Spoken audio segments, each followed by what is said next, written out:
sink all these ships which were displayed, almost to the extent of thousands.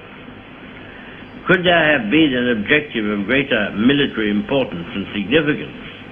For the whole purpose of the war was this. They tried hard, and they were beaten back. They were frustrated in their task. We got the army away, and they have paid fourfold for any losses which they have inflicted. Sir, when we consider how much greater would be our advantage in defending the air above this island against an overseas attack, I must say that I find in these facts a sure basis upon which practical and reassuring thoughts may rest.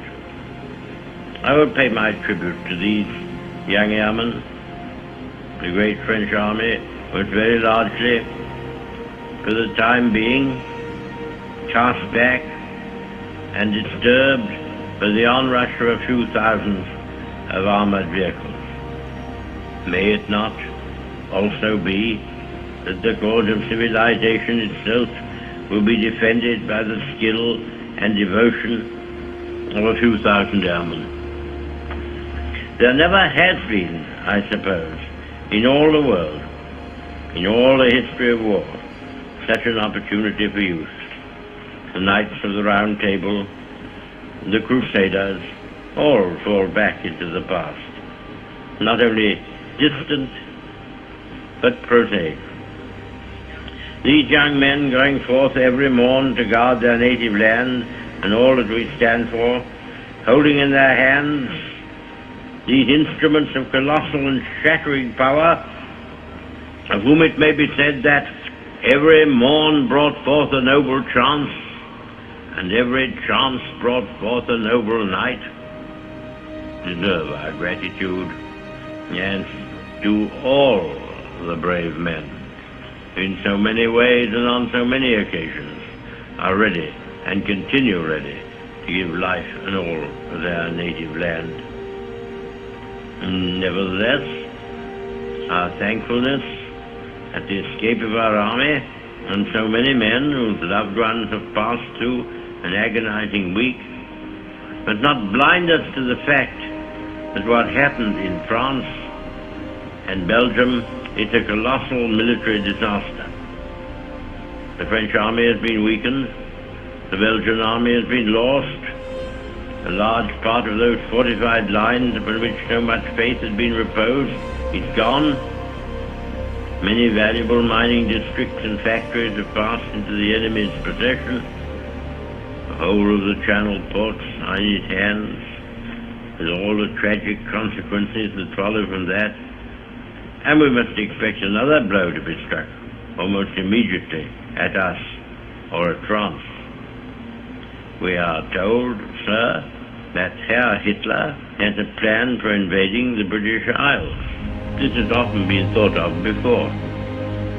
When Napoleon lay at Boulogne for a year with his flat-bottom boats and his grand army, he was told by someone, "There are bitter weeds in England." There are certainly a great many more of them since the British expeditionary force returned.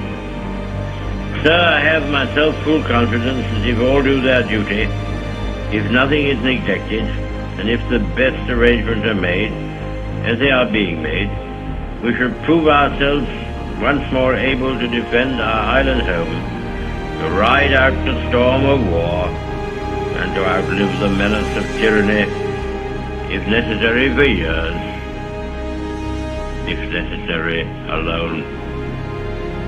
At any rate, that is what we are going to try to do. That is the resolve of His Majesty's government, every man of them. That is the will of Parliament and the nation.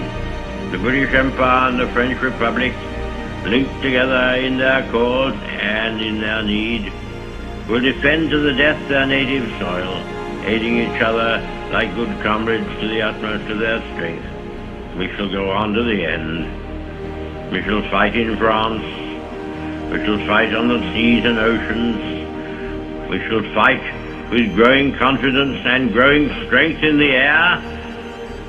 We shall defend our island, whatever the cost may be.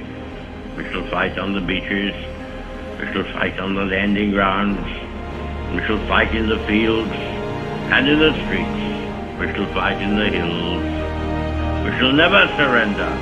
And if, which I do not for a moment believe, this island or a large part of it were subjugated and starving, then our empire beyond the seas, armed and guarded by the British fleet, would carry on the struggle until, in God's good time, the new world, with all its power and might, steps forth to the rescue and the liberation of the old.